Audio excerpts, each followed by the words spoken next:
Hey guys, today we have a very special video just for you. We are going to talk about thrusting techniques for you to drive her wild.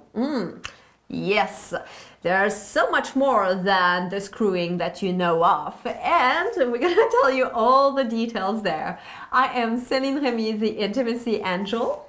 And I'm Kevin Anthony, the Truth Warrior. And if you have ever thought thrusting was just plug in and go, then you better like this video and subscribe. Maybe subscribe twice and hit the notification bell so you get notified of our future videos. All right, we need to start this one with the first technique, which actually isn't really even a technique. It is when you first enter her to pause. Pause.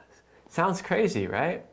But so many men, as soon as they enter, they just want to immediately go for it. It's like thrusting for the Olympics.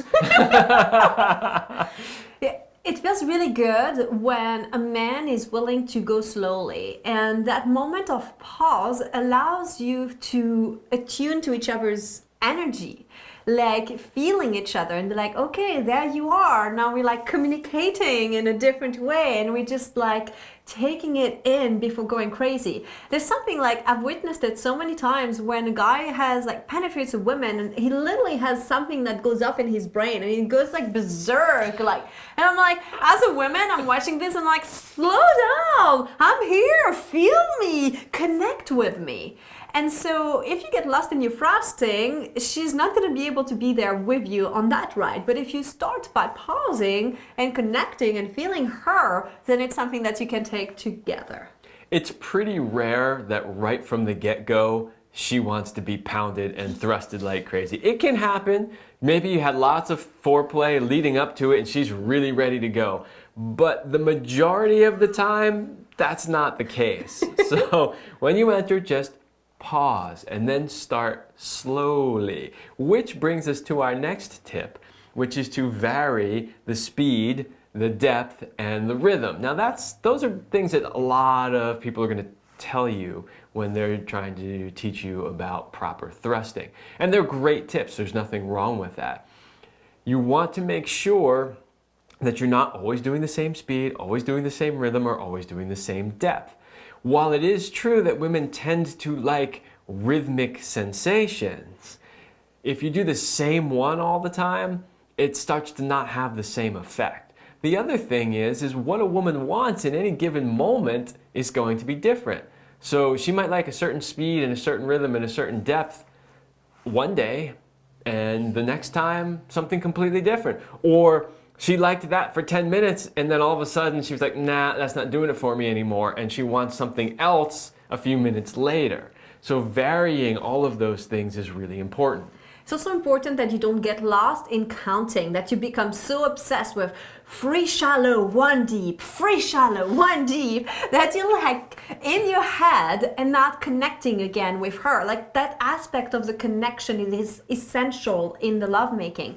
So if you're too focused on what you're doing and not so much on how she's reacting, then you are losing that connection. Pay attention. Is she inviting you in, or is she sometimes like making weird faces or pushing you away? And like Kevin said, like, I will let him know when I'm like, oh, I'm liking this. If she makes a sound, a moan, or says she likes it, keep going at it for a little while and then do something different and then see. Is she like, oh, I liked it better before, do the other thing again? Or is she like, I'm liking this one next? She kind of, it's like a call and response, basically. And here's the thing, you won't always get it right, but it doesn't make you a bad lover. As a matter of fact, I would much rather that you try something and me telling you, this is not working for me, which has happened numerous times, right? Like, no, that's too soon. Like, okay. Or like, yeah, that's what I wanted yesterday, you know? But like, I prefer that you're willing to try something, that you take the first step, take the lead in that aspect, and then I give you my feedback. And what I love is that you listen. So if you can do that, take the lead, try something new, and listen to her response, and then adjust according to her response, that's what's going to make you an expert at thrusting. All right, now we've got a tip that not very many people talk about. So we've covered the speed, the depth, and the rhythm. But one that not too many people talk about is angle. As your penis enters the vagina, it can go in different angles. It can hit the sides, the top, the bottom, and all of those different areas create different sensations within the vagina. So by varying the angle at which you enter, you can greatly change the sensations that she's feeling. It's fascinating because depending on where she is in her cycle, everything feels a little bit different. Her cervix will be located higher or lower depending on how aroused she is. Her vagina will be more or less expanded and something called like tenting, which means that the cervix goes higher and everything gets like increased, you know, like it's like there's no more bottoms, you know. And so really we can get to those moments where it's really hard to even feel a side because she's so expanded from pleasure. But when you vary the angle, you can stimulate different areas that don't usually get stimulated. And oftentimes there's an angle that feels better, and there could be, and I'm mentioning that, areas that feel uncomfortable or painful. So be prepared. And one of the things that you can do too is when you are thrusting through an angle and hitting a spot that feels a little bit uncomfortable is to slow down or pause and then kind of imagine that your penis is what we call a wand of light. I know I'm getting a little bit woo-woo here, but you can literally transfer energy and help her heal and open up. This is like something different that most people don't do or don't think about. When we teach this to our clients, they're blown away. They sometimes go back home, they don't tell their wives about that, and then they go like, I did this thing where I was feeling that this was like this light that was entering her full of love, and she said that she had never felt me like this before. If you're a man that's not so big, like having presence in your penis and having this awareness and putting all of your energy there will make you bigger, basically. Make you feel bigger, for sure. Yeah.